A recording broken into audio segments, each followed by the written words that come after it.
Hi, welcome to Pennsylvania Newsmakers, and as always, thanks for watching. Well, Governor Rendell still continues to press his ambitious agenda. His top policy advisor, Donna will explain then how is Pennsylvania spending its billions in stimulus dollars. This is a program you don't want to miss, and guess what? Pennsylvania politics in depth and in detail, and it all starts right now. This is Pennsylvania Newsmakers, a fast-paced, unrehearsed weekly discussion with and about the leaders who shape your world. And now, here's your host, Terry Madonna. Hi, welcome back to the program. Well, Donna is sitting next to me. Everybody in the Commonwealth of Pennsylvania who pays any attention to politics and government knows she's the governor's top policy advisor. You've been there since the beginning, right? Since ground one, framing all these policies, getting in all these debates. And you're no worse for the whole debate, right? The whole battle. Hopefully not. Although I have lost my voice. It could be 8 years of debating with the legislature. Yeah, and the governor sometimes. Yeah. Well, we all know how, Governor Rendell, the one, even if you don't, people who don't even like him have to admit he's open. He'll get in there and argue with people, and that's, that's a good thing. All right, let's look. You're down to 9 months or so. You've got this big budget, the final year. Tick off the 2 or 3 things you really want to do before you leave office. Well, look, Terry, we got 2 agendas. We got to put people back to work, Yep. and we got to make sure people have faith in what the government's doing for them. So the first part about putting people back to work is a budget that continues our economic development and education investments, that solves the transportation funding crisis, and that continues to ensure that we are doing infrastructure improvements so that people are continually employed in this economy, and we increase the competitiveness of Pennsylvania's economy. Rebuilding people, oh, and I should say, and by the way, and finally, updating our green jobs sector by improving the degree to which companies can rely on green purchasing in Pennsylvania so that we attract those companies to our state. And then improving people's faith in what the government's doing for them means we do an effective job of rolling out the health care reform bill, that we move to merit selection of our judges, that we look at campaign finance reform and finally get some of that under control. We got a lot to get done. And I know you and I know the governor. You're not going to go away easy. I keep saying you're going to hang in there and fight probably until the last day. Well, most governors in the past have not done that, as you know. All right, let's one of the big agenda items that the governor, he's going to have a number of things as part of his legacy, but certainly one is education. This budget this year, what do you want the legislature to do? We want to continue the trend of improving our investments in education. Pennsylvania still lags as a state in terms of being a partner with local school districts and local taxpayers and funding for their schools. We're still only 35% of the payer. Years ago, we were 50% of the payer. So we want to continue that trend because it's boosting student. So you want the state to increase its proportion of funding that goes into elementary and secondary education from 35%, push it towards 50. Push it towards 50, so we have an increase in this year's budget. It really only makes up for the cut in state funding that the legislature put in effect last year, but the results are in achievement. We're leading the nation in achievement. We've got to keep doing that. All right, let's go on to another thing, and I don't know how this problem is just huge. It's the $4 billion impending debt from the pension system. As you know, both pension systems, the state employees and the school teachers. It looks like a $4 billion deal. It's going to cost employers, employer contributions to go up in the school district astronomically, maybe 30% per employee. The governor has some ideas about this, even though that the burden of that will fall on the next governor. But you want to do what to fund that? You have some ideas about that. Well, we think that we should take action today for what we know is going to happen tomorrow. The storm's coming. So we are recommending that the Commonwealth start a stimulus transition reserve fund because, Terry, not only will the pension spike occur, but we're losing the federal stimulus money. Yeah. So we basically have an $8 billion problem in the next 2 years that has to be solved. We could walk away and do nothing. But we're saying plan now. Start saving. And what that means is passing the Marcellus shale tax, passing tax on cigars. We're the only state in the union that doesn't do it. Close the corporate loopholes. Have companies pay their full taxes when they pay on time and not get a break for paying on time and getting a discount.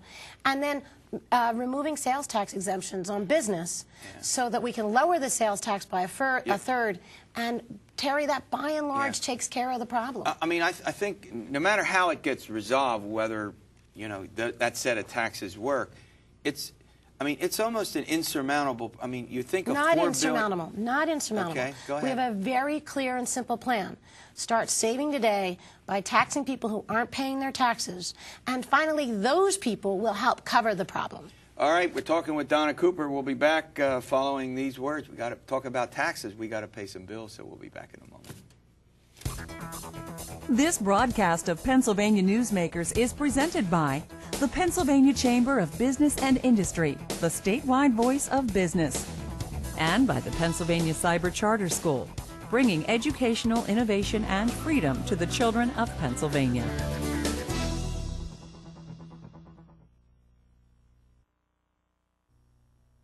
This broadcast of Pennsylvania Newsmakers is presented by PAConstructionJobs.com. For more information about rewarding careers in the highway construction industry, visit PAConstructionJobs.com. And by the Pennsylvania Manufacturers Association. Business in Pennsylvania is our business. All right, welcome back. We're talking with Donna Cooper. She's the Governor Ed Rendell's top policy and planning person. All right. Look, before we talk more about these sort of big picture, you've got a tough budget sell here. I mean, you want to increase the budget by $1 billion, about a 4.1% hike, with what could be $1 billion deficit and the stimulus going away. What's your argument to people about why they should agree to that? Well, obviously to the legislature about why it's the first hurdle you got to get through. Sure. Look, That. If we don't increase the budget, we will be throwing people out of nursing homes. I mean, basically our biggest cost driver in the budget is meeting the needs of people in nursing homes and disabled. Our Medicaid costs can continue to grow. So that's a decision. The second biggest cost driver is the growth in corrections.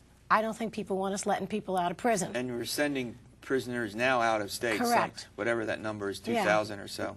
Yeah, but the point is we have to pay for that wherever they're going. Ah, so, good point. Yeah, People doesn't make it free. People don't. Good point. People don't bring that up when they're sending them out. We're not paying saving money. And then, of course, while entitlements and corrections are growing, and they're the biggest part of the increase, we are committed to continuing to boost student achievement, and we believe critical to that is the state's investment in our public schools. So I think that when you talk to citizens less about the budget's growing and more what it's paying for, they support it. Yeah, one of the things that, the questions that when I've talked to folks about it is, not that, what you're trying to do ultimately isn't good, but it's well, some people would disagree with that, but the point is that how do you make it balance with $1 billion shortfall and $1 billion increase, and you've not called for any general taxes? How is that? It's magic, Chair. No, it can't be magic. So what we've done is when we built the budget, we used very conservative revenue estimates. So even though we will end this year with a deficit a little bit larger than we anticipated, we had anticipated ending this year with about a $500 million deficit. It'll be probably $700 million. But when we built next year's budget, we built it assuming that carryover deficit. And that there'll be growth in revenues. Very conservative growth in revenues in next year. So the budget is balanced. What we're asking the citizens to do is support that budget and then make the smart decision to start saving today for when the day of reckoning comes 2 years from now on the pensions and the stimulus. Okay. Let's talk a little bit. I want to go back to the big cost driver, which is Medicaid. We've dealt with a lot of health care issues on Newsmakers over the years. Just a month ago, we did a series on it. And this budget, however, is predicated on $850 million in Medicaid supplements from the feds, right? Correct. So if you see where I'm heading with this, you're confident that the federal government is going to do this? If it doesn't, I know the governor sent a letter to all of our members of Congress saying, please, please, please, talk about that a bit. Hopefully by the time this show airs, that vote happens. But the president proposed it. The House has already voted for it once. The Senate's voted for it once. So there's not a chamber that's not on record supporting it. So basically at this point it's about a vehicle.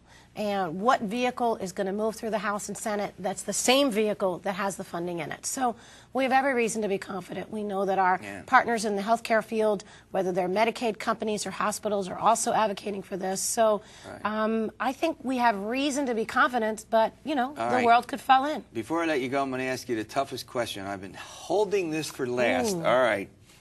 We come down to June 30. Now, Governor Rendell is not seeking re-election. You all have these priorities, which you, lots of convictions, strongly held positions on. You can stay in July. The legislature can't. You know what I mean by that. Politically, they can't. Are you prepared to hang in even beyond June 30 for this agenda? The governor's been very clear. He's working until the last day of his administration. Uh-oh. And this budget is very important to us in terms of what's at risk in the budget, we believe, is the degree to which we support the public schools. And the governor said, look, I've been doing this for 7 years. 101 days last year was a long time, but I have time. Now, we don't need to get there. If we have the revenues, there's really no reason for the Senate not to concur on the House budget. Right.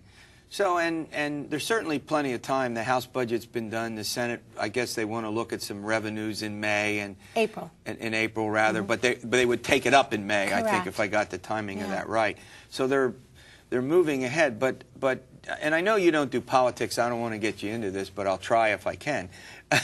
You know, come June 30, you can just say, well, look, I'm not going to sign this. The governor has extraordinary power. If we stay a couple more weeks. But, boy, I think there's going to be huge pressure on them politically. I mean, I've chatted with legislators who don't want to be up here one day after June 30. And as you say, you're around, right? We'll do everything we can to tell people let's get it right, Yeah. that the deadline is important, but getting it right is more important. Yeah.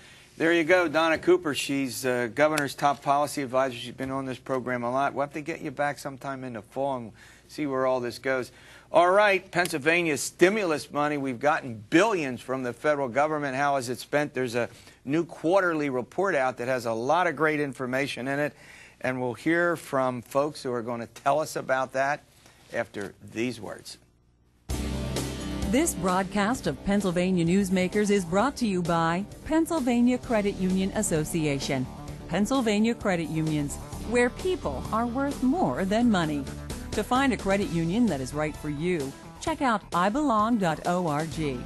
And by the Energy Association of Pennsylvania, Pennsylvania's energy information source.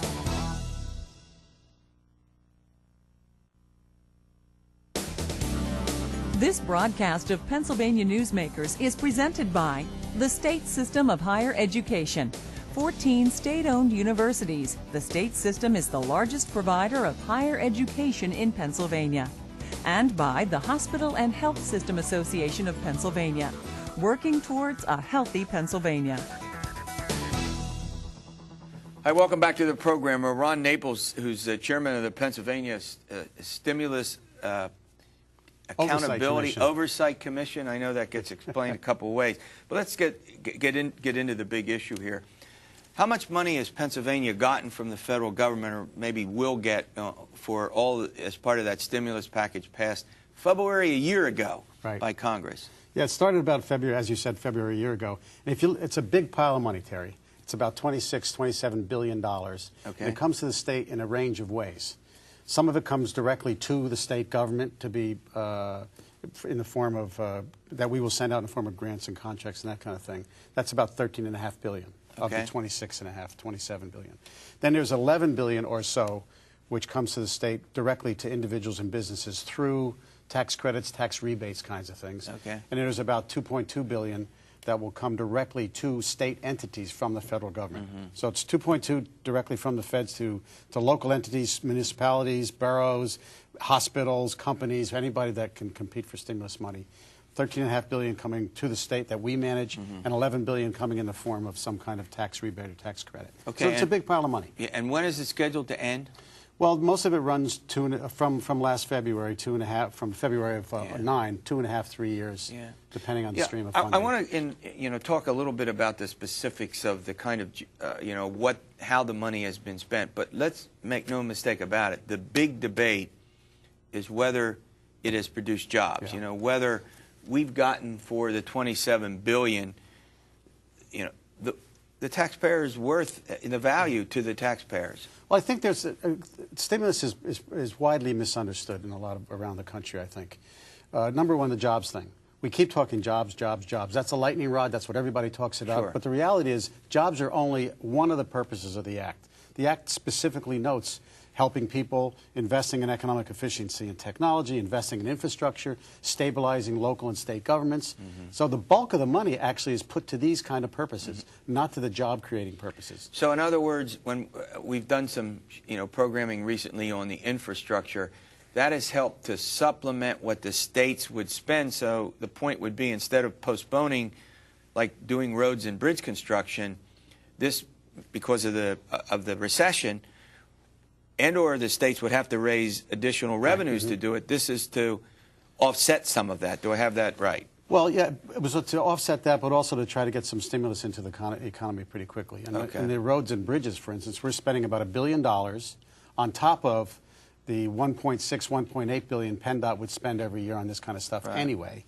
And that $1 billion is to be spent over the 3-year period. We're already well into that. PennDOT's already committed virtually all of its money. So in other words, if you're doing this, not only do workers get hired, but cement has to be used, steel is employed, and it covers a whole wide range of services as well as material. Yeah, that's one of the misunderstandings, I think, about the jobs debate. Because when we report stuff to the federal government, we're reporting really a limited number and a conservative number of jobs. We base it on not even a head count, it's based on how many hours are worked. And we make a calculation, full-time equivalents, and report that to the government as jobs. Right. That's only the jobs in that quarter and only the jobs specifically funded by stimulus. So it's only direct jobs. All the indirect jobs that spin off of just what you were talking about. Or the fact that companies might be laying people off if they didn't have a contract or two because they've gotten some stimulus money, or they'd be making full-time workers go to part-time. Is that also a factor? That whole thing about retained jobs is part of the debate, which is why we've now turned to, for measuring for federal reporting purposes, we really talk about jobs that are funded in the quarter. So if you can connect stimulus to the job, you count it. But, and your discussion about the roads and bridges is a good segue on this, Terry, because I think there are some misunderstandings about stimulus. Number one, we talked about it's only about jobs. It's not just about jobs. That's a critical, very important, no question about it. Right. But this was not just about jobs. In fact, as I said, the bulk of the money is devoted to non-job, direct job-creating things. Do you think the tax? Oh, go ahead. Yeah. Number two is stimulus is often thought about in the short term. What are we doing today? How much money are we putting into the economy today? How many jobs are we creating today? But that's a short-term phenomena. One of the real virtues of stimulus is the long-term aspects. We are creating long-term assets in the energy projects, in the infrastructure, in environmental stuff, in the water systems, even in the education system. Educating our kids is a long-term investment. Right. So stimulus is not just about the short term, but it's about creating assets for the long term that are going to contribute long after the spending has stopped. Yeah, we're going to break, but it's interesting that aspect of it has not been I think, fully appreciated I agree or with that. fully explained. All right, we're chatting with Ron Naples. We're talking about how Pennsylvania's $27 billion in stimulus money is being and will be spent, and we'll be back for this continued discussion following these words.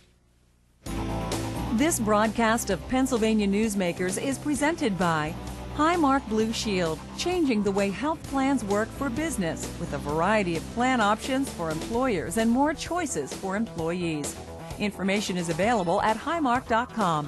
Have a greater hand in your company's health. And by the Pennsylvania Healthcare Association, the future of long-term care.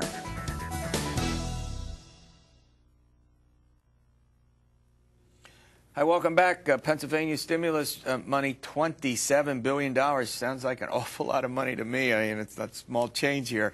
We're giving you some accountability on this program. All right, Ron Naples, my guest. Let's talk about how much money has been spent, how much will be spent in the future. Well, as I said to you earlier, Pennsylvania has $13.5 billion to manage. And one of the things we hear is we're not spending the money fast enough. But the reality is today, as we sit here today, we've spent about almost $9 billion of that $13.5 billion. Wow. We've spent about 2/3 of it. So the money is flowing. We're getting the money on the street, and it's creating jobs to the extent that this is devoted to job-creating kinds of stuff. I got it. There's a lot of stuff in there related to serving people, those who are most hurt by the recession. Unemployment and Medicaid, food stamps, tax breaks. That's a big chunk of the money. Mm-hmm. But in terms of the money that Pennsylvania's put out directly already, we're at about $9 billion of the $13.5 billion.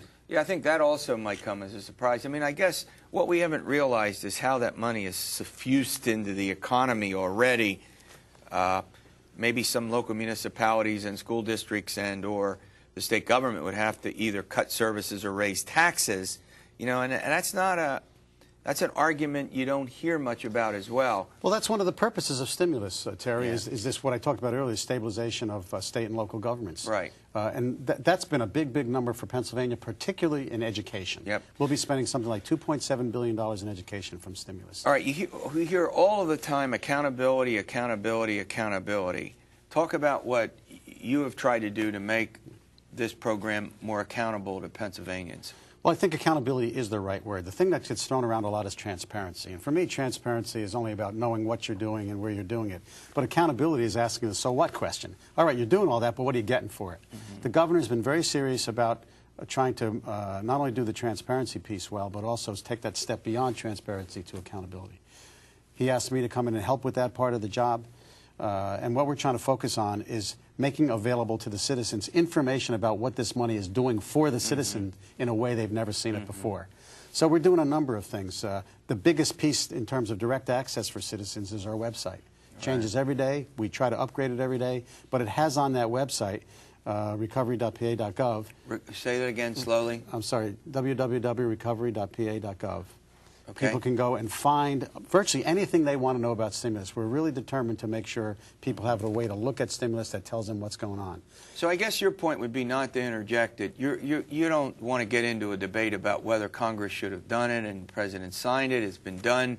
This money is coming to the state. The question that you're mostly interested in, and if I'm putting words in your mouth, tell me, that this is what the law says, where the money should be spent, and this is what we've done in Pennsylvania. I mean, do I got that about right? The political argument's over. The ideological argument is over. Yeah. The point is we're going to spend this money. Wherever you stand politically, it's in our interest to make sure it's spent well. Yep. And that's what I'm trying to be part of, and that's what all the folks in the state who are implementing are trying to be part of. Right, and to provide the right kind of accountability. Do you have a lot of, I mean, I noticed we have about 30 seconds left. We just don't, I don't know, it just doesn't seem like there's a lot of information percolating out. Maybe it's, I don't know. We're trying to get the word out because we think I don't this mean is you're important not to people. trying. I don't mean it that. It's just whatever the... And we want people to pay attention to stimulus because, first of all, it's a big chunk of money. It comes out of their tax dollars. Yeah. It's coming at us fast and furious. It touches almost every part of our economy.